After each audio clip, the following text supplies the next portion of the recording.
What up, Malvies? This week you're getting a different type of video, mostly because I've had food poisoning twice this week. Yes. I spent all day Sunday sleeping on our bathroom floor. We have videos and photos of it. Took over a whole day, basically. We had some things that we wanted to get done in the garden that didn't get done, and therefore you don't get a vlog. Therefore, we're gonna make this video, which actually I think will be helpful for a lot of people. So if you find this video helpful, please give us a thumbs up. And if this is your first video you're seeing of us, we don't really make this kind of content, but we do make content about our house, so subscribe if you want. So we wanted to talk about things that we wish we knew before buying a house. No one really helped us with the home buying process At all. My parents have never bought a house like the way we did. Her parents were not involved at all, and so we really didn't have anyone to help us through the process other than content that we found on the internet like this. So we hope that if you're a first-time home buyer, or if maybe one day in the future you are, or maybe if you just want to learn something new, I don't know, hopefully this will be helpful. So here we go. First up, what your mortgage is when you get your house will not be your mortgage forever. It won't even be the same mortgage the following year. It's super disappointing, but when we first,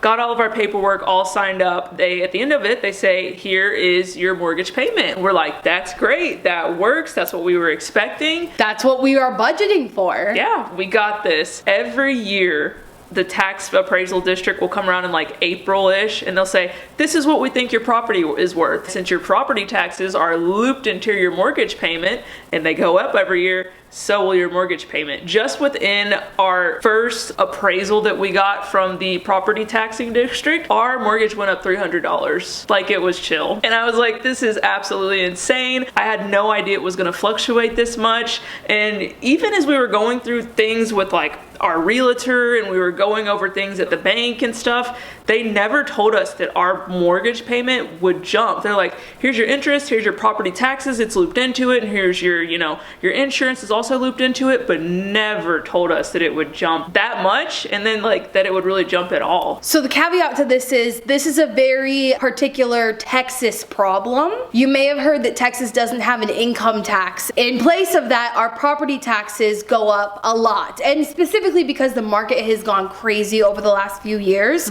Our property value has gone up so much more than we expected, hence our taxes go up, hence our mortgage goes up. So I think it's just something very much to keep in mind though. If you're budgeting for what your mortgage is going to be, that you can afford this, and you're on an income that is a regular salary, your money you're making every year is not going up, but your mortgage is consistently going up, that's a big deal. And I definitely think it's something that if you're considering buying a home, you are well informed on. You don't need 20% down to buy a house. I didn't have any idea about this either. When I feel like I may have started asking my dad a little bit about this back in the day, it's like 20%. I don't know, older people I feel have this notion that's like, you have to do 20% because I did 20%. That's not realistic for millennials our age, especially with the way the market is. You can actually get in for as little as 3.5% depending on which loan you choose. I think we ended up doing about 5% because we ain't got no 20% laying around here. But it was really helpful to know that, because I feel like that deters a lot of people with that myth being out there of you needing 20%. And I think to tack on to that is that something called PMI exists if you can't get to the 20%. So I didn't know this going into it, but there's actually something called, is it private mortgage insurance? They tack on if you don't get to that 20%, which low-key is like a broke person's tax. Like, I think that's really fucked up that that exists in general. But it's good to know that for that trade-off of putting 20% down, they're gonna put a PMI onto your mortgage payment, and depending on where you live, that can range from ours, which is like less than $100, to my friend who had one in California and was like upwards of $600 per month. So it's really important to be aware of that you don't have to put down 20% to get into the market, but that it might make more sense in the long run to put down 20% depending on how much the PMI will be where you live. And to follow that up, you can get rid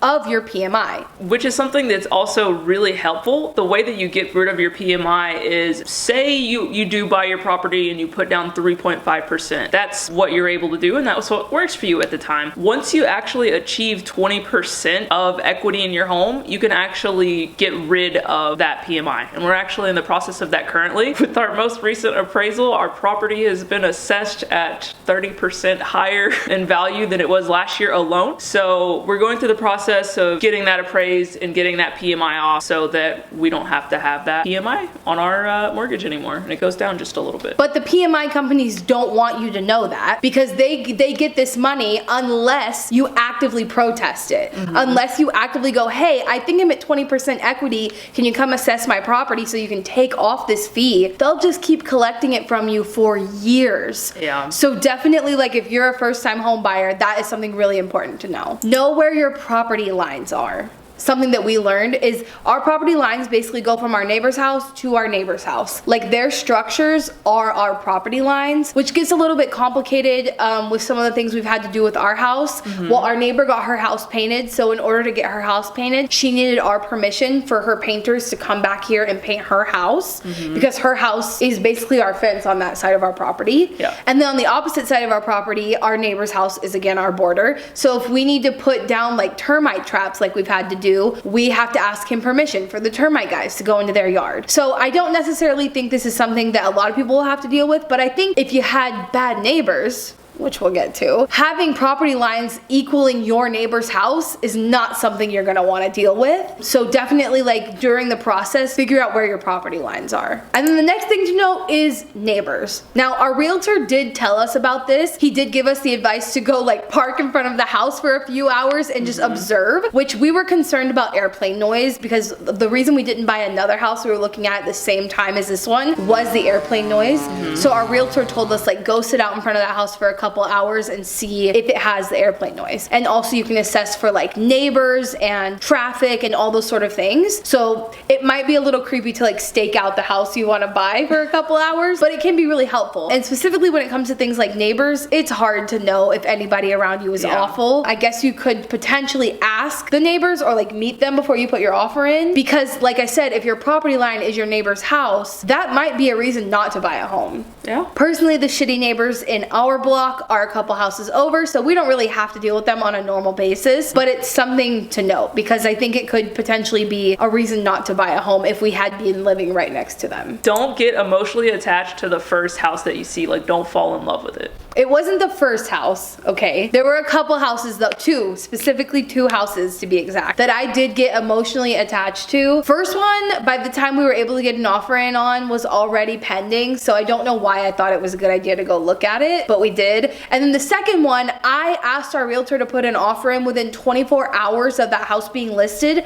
and it already had an accepted offer. So unfortunately, don't get emotionally invested in anything that you're looking at, because there's, especially with the market right now as we're recording this in 2022, there's a high likelihood you're not going to be the one to get that house. Yeah. And you don't want to get too attached to anything and then be bummed for a long time about not getting it. I think that still the house that we ended up getting was the best one and the one that I liked the most of all the ones we looked at.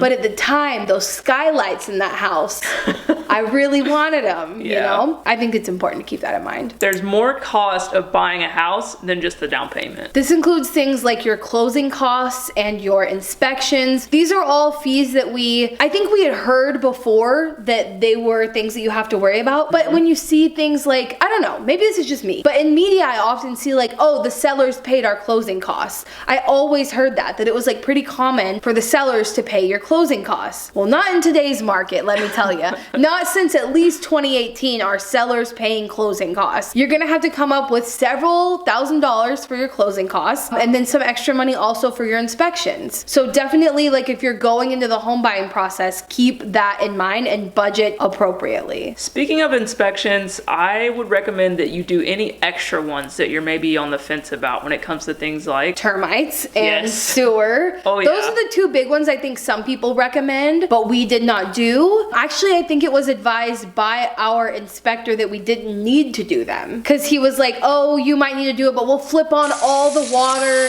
and if there's nothing like slow draining, you're good. I think that's what he told us. You remember? Yeah, he turned on, or he flipped on quite a few sinks in the house and just let everything drain down the main line. And he was like, nothing's draining super slow, so I think you're good. Well, then like 2 weeks into living here, we had a clog in our outside sewer line while we had like 15 people over at our house for Easter. So I don't know that if we had gotten that inspection, well, I guess if we had gotten that inspection, we would have known there was a problem before we tried to have that many people at our house. I don't know that it would have stopped us from buying the house, house, but it definitely would have been nice to know. It would have been nice to know, but like you said, I don't think it would have been a deal breaker. We just kind of bought it, found out about this problem literally 2 weeks into moving into the house, and then had to fix it. So. And same thing with the termites. I don't remember what he said specifically about if we should get termites or not, like the inspection, but we didn't. And then a few months into living here, we realized we had termites because our outside retaining wall was made of wood. And yeah, it was pretty much termite. I mean, would you say infested? I don't know how bad they were. I wouldn't say infested, but they were there, and then also there was activity of like that they had been there for a while. And it's only about, what, 6 foot away from our foundation? Yeah. So not a comfortable place to see termites. So I guess that kind of actually rolls into our next one, which is before you buy a house, have a bank account and budget ready for repairs, especially in today's market, because our inspection came back with some things that could have gotten done that the homeowners could have repaired before we bought the house, right? And they basically took that sheet from our inspector and laughed at us and gave it back and said, what did they even offer to do for us? They fixed some issues in the roof that were called out on the inspection. If the bank is lending on a loan and they're like, dude, a roof is like a big thing, like your house get jacked up if you have roof issues. So the sellers are like, we'll fix the roof and you're on your own for everything else. It's just cosmetic, whatever, you can fix it. So yeah, I'm gonna let Madison tell you a little bit about what came out of our repair account within the first year. Oh, where do I begin? I kind of have some trauma from getting in and having to fix all these things. We've had to fix our water softener, which was there.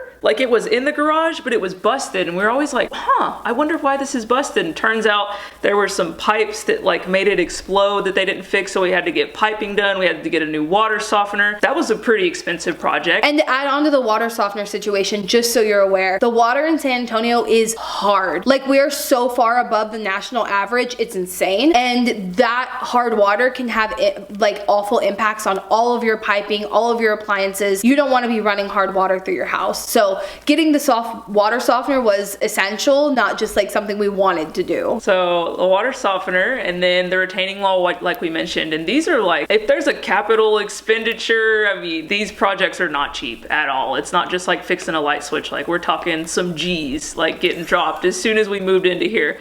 Going back to the water softener, because they hadn't had one in place, the minerals in the water kind of get dumped into your appliances. So our water heater, when we turned it on, it would sound like a witch's cauldron. It would just bubble because it had so much like sediment sitting at the bottom of the, you could hear it like tossing it around. It was like caked up. So it was like, oh, okay, so we're gonna need a new water heater. We had to get our garage door fixed because there were issues with that. I mean, just left after, like switches were not working in the house. Our ceiling fans weren't working. So also piggybacking off of that one, repairs. So one of the repairs that we had to do was the garage opener. It wasn't working. The reason for that is associated with the next tip, which is make sure the day of closing you do a walkthrough. So the reason our garage door opener didn't work is because the day we were supposed to close, no one told us this, that we should do a walkthrough the day of. We also lived in Austin and we're buying a house in San Antonio. So that's why we didn't actually go to the house closing day. We were just gonna meet our realtor and everybody at the title company. And our realtor didn't ask us to meet him at the house to do a final walkthrough. He just, I guess, took it upon himself to be like, well, they live in Austin, let me not have them come over here. I'll go do the final walkthrough. And thank goodness he did, because these people, you guys, the people who owned this house before us, so half-assed on everything. They didn't have a pressure regulator on this house. So the water, the pressure in the pipes of this house was just too high. I don't know how else to describe it. It was just too high. So basically upstairs there was a leak, and because, well, we're guessing it was because of the water pressure issue. And it was just spewing water out upstairs for who knows how long.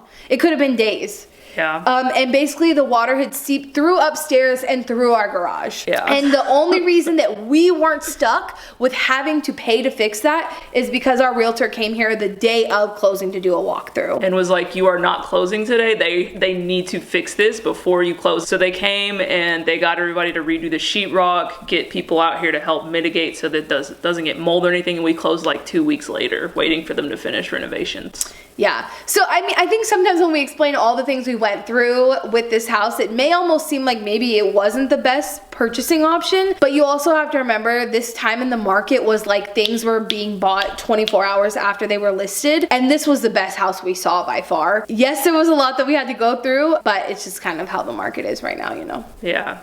When you get your inspection, it's also like not fully detailed. Like the inspector's job is kind of just to give you a general idea of everything, but they are not really experts in a certain field. Like they're not a plumber, they're not an electrician. So when it comes to stuff like your water softener, your water heater, when he's looking at the water heater, he's writing down like the age of it and trying to test it maybe if the water's on or stuff like that. But he's not going around looking in detail at every little system in your house. So, and you can also get electricians to come out if you want to test those sort of things. Like those are additional inspections that if you don't want to buy a house and have to deal with this stuff and you have the ability to not be like in a rush about it, then like go ahead and do that, you know? Yeah, houses are expensive. Like don't let people tell you you're wasting your money renting, because houses are a big expense. You have to have a lot of money up front going in for down payment, closing costs, additional inspections. Like it's a lot of money. I'm telling you, it's been tough, but I am also very fortunate that we're doing it together, because that helps when you're a dink, you know what I'm saying? Dual income, no kids. We've been able to float everything just fine, but there's so many things that were unexpected that we just had no idea we were gonna have to deal with. And I think like the expenses of repairs and stuff add into that thought of like renting is not always more expensive, and or like buying a house is not always